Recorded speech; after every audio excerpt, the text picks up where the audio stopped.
بسم اللہ الرحمن الرحیم۔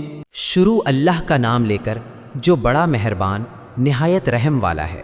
یاسین والقرآن الحکیم۔ یاسین، قسم ہے قرآن کی جو حکمت سے بھرا ہوا ہے۔ انک لمن المرسلین علی صراط مستقیم۔ اے محمد صلی اللہ علیہ وآلہ وسلم، بے شک تم پیغمبروں میں سے ہو، سیدھے رستے پر ہو۔ تنزیل العزیز الرحیم۔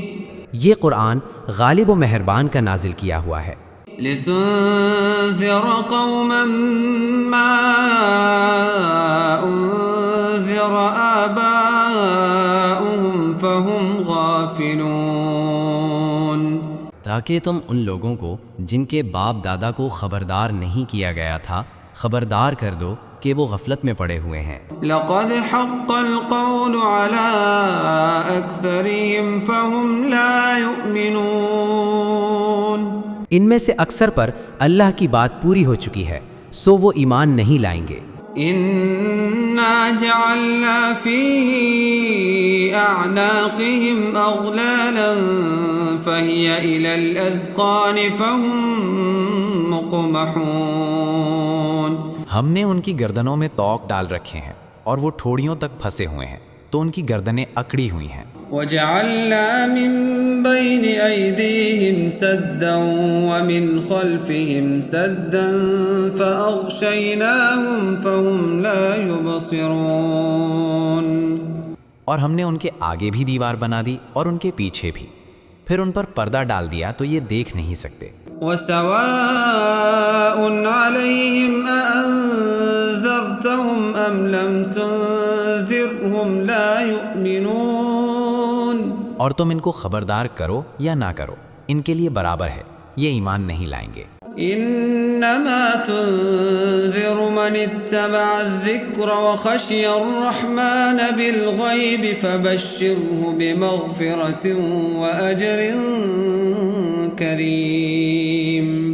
تم تو صرف اس شخص کو خبردار کر سکتے ہو جو اس نصیحت یعنی قرآن کی پیروی کرے اور رحمان سے غائبانہ ڈرے، سو اس کو مغفرت اور بڑے ثواب کی بشارت سنا دو۔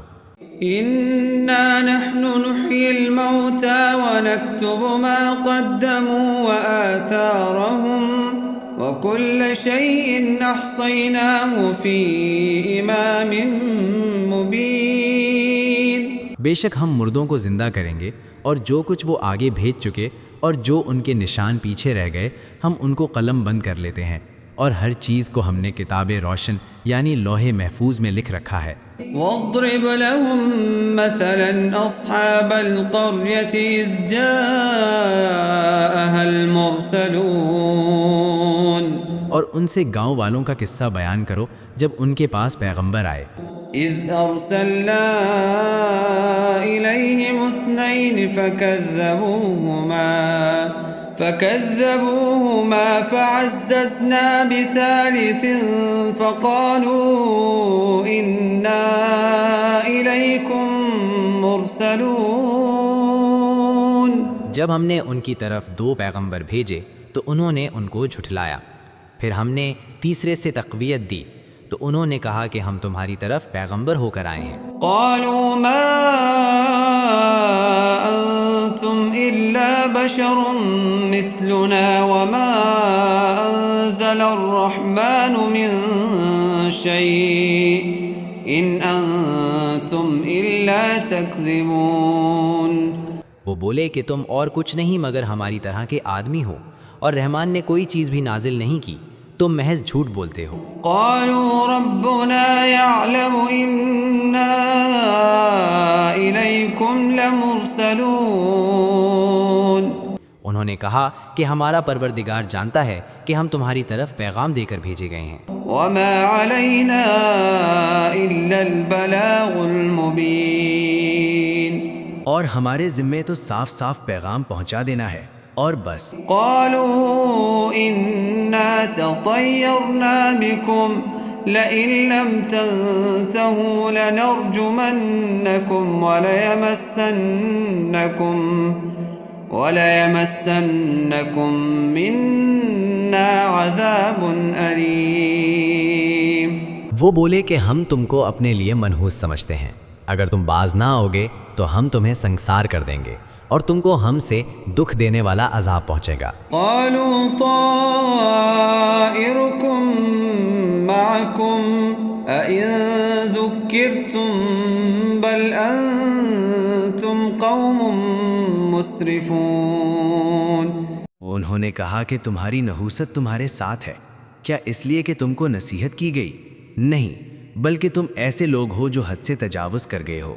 وجاء من أقصى المدينة رجل يسعى قال يا قوم اتبعوا المرسلين۔ اور شہر کے پرلے کنارے سے ایک آدمی دوڑتا ہوا آیا، کہنے لگا کہ اے میری قوم، پیغمبروں کے پیچھے چلو۔ اتبعوا من لا يسألكم أجرا وهم مهتدون۔ ایسوں کے جو تم سے صلہ نہیں مانگتے اور وہ سیدھے رستے پر ہیں۔ وما لي لا أعبد الذي فطرني وإليه ترجعون۔ اور میں کیوں اس ذات کی پرستش نہ کروں جس نے مجھے پیدا کیا اور اسی کی طرف تم کو لوٹ کر جانا ہے۔ أأتخذ من دونه آلهة إن يردني الرحمن بضر لا تغن عني شفاعتهم شيئا ولا ينقذون۔ کیا میں اس کو چھوڑ کر اوروں کو معبود بناؤں کہ اگر رحمان مجھے نقصان پہنچانا چاہے تو ان کی سفارش مجھے کچھ بھی فائدہ نہ دے سکے اور نہ وہ مجھے چھڑا ہی سکے۔ إني إذا لفي ضلال مبين۔ تب تو میں کھلی گمراہی میں پڑ گیا۔ إني آمنت بربكم فاسمعون۔ میں تو تمہارے پروردگار پر ایمان لایا ہوں، سو میری بات سن رکھو۔ قيل ادخل الجنة قال يا ليت قومي يعلمون۔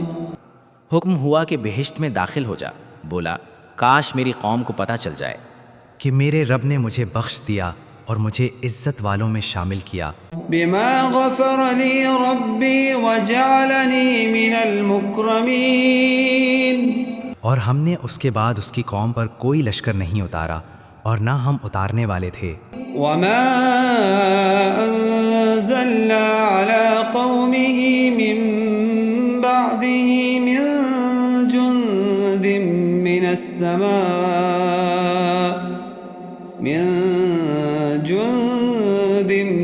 من السماء وما كنا منزلين۔ وہ تو صرف ایک چنگھاڑ تھی، سو وہ اس سے ناگہاں بجھ کر رہ گئے۔ إن كانت إلا صيحة واحدة فإذا هم خامدون۔ بندوں پر افسوس کہ ان کے پاس جب کوئی پیغمبر آتا تو وہ اس سے تمسخر ضرور کرتے۔ يا حسرة على العباد ما يأتيهم من رسول إلا كانوا به يستهزئون۔ ألم يروا كم أهلكنا قبلهم من القرون أنهم إليهم لا يرجعون وإن كل لما جميع لدينا محضرون۔ وآية لهم الأرض الميتة أحييناها وأخرجنا منها حبا فمنه يأكلون وجعلنا فيها جنات من نخيل وأعناب وفجرنا فيها من العيون ليأكلوا من ثمره وما عملته أيديهم أفلا يشكرون۔ سبحان الذي خلق الأزواج كلها مما تنبت الأرض ومن أنفسهم وممما لا يعلمون وآية لهم الليل نسلخ منه النهار فإذا هم مظلمون والشمس تجري لمستقر لها ذلك تقدير العزيز العليم والقمر قدرناه منازل حتى عاد كالعرجون القديم لا الشمس ينبغي لها أن تدرك القمر ولا الليل سابق النهار وكل في فلك يسبحون وآية لهم أنا حملنا ذريتهم في الفلك المشحون وخلقنا لهم من مثله ما يركبون وإن نشأ نغرقهم فلا صريخ لهم ولا هم ينقذون إلا رحمة منا ومتاعا إلى حين وإذا قيل لهم اتقوا ما بين أيديكم وما خلفكم لعلكم ترحمون وما تأتيهم من آية من آيات ربهم إلا كانوا عنها معرضين وإذا قيل لهم أنفقوا مما رزقكم الله قال الذين كفروا للذين آمنوا أنطعم من لو يشاء الله أطعمه إن أنتم إلا في ضلال مبين ويقولون متى هذا الوعد إن كنتم صادقين ما ينظرون إلا صيحة واحدة تأخذهم وهم يخصمون فلا يستطيعون توصية ولا إلى أهلهم يرجعون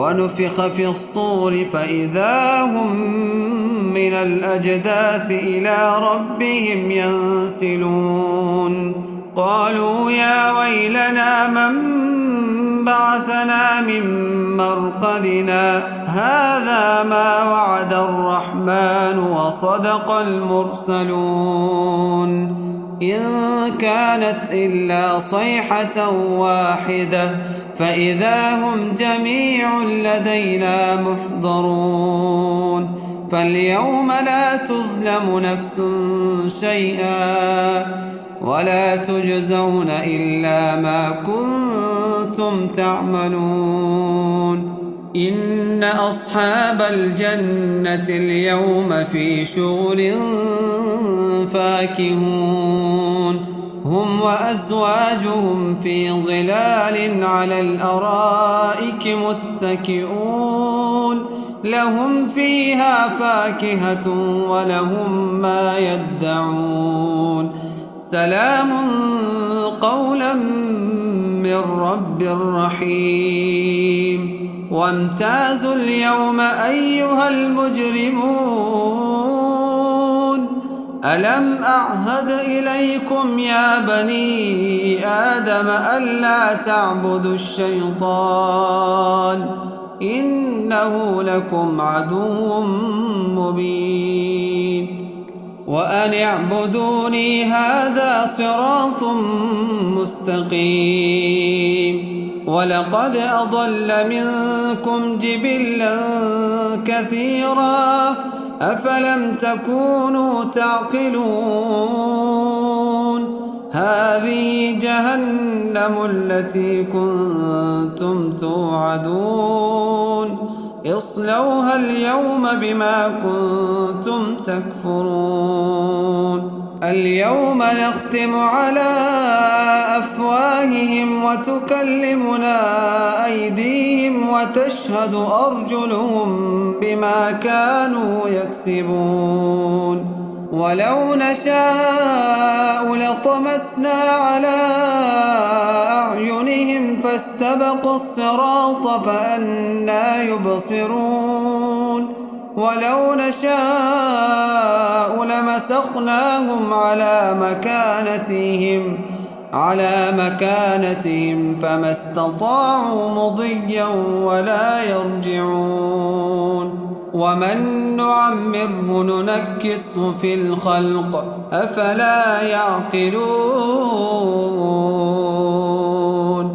وما علمناه الشعر وما ينبغي له إن هو إلا ذكر وقرآن مبين لينذر من كان حيا ويحق القول على الكافرين أولم يروا أنا خلقنا لهم مما عملت أيدينا أنعاما فهم لها مالكون وذللناها لهم فمنها ركوبهم ومنها يأكلون ولهم فيها منافع ومشارب أفلا يشكرون واتخذوا من دون الله آلهة لعلهم ينصرون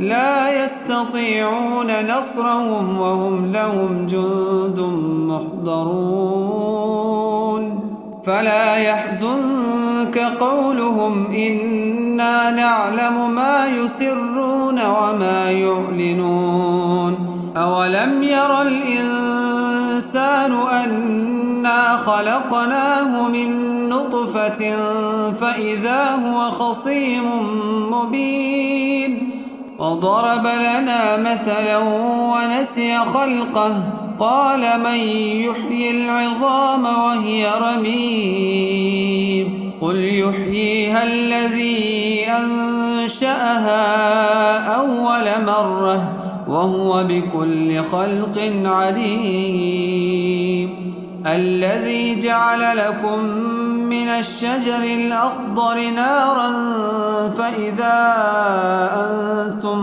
منه توقدون أوليس الذي خلق السماوات والأرض بقادر على أن يخلق مثلهم بلى وهو الخلاق العليم إنما أمره إذا أراد شيئا أن يقول له كن فيكون فسبحان الذي بيده ملكوت كل شيء وإليه ترجعون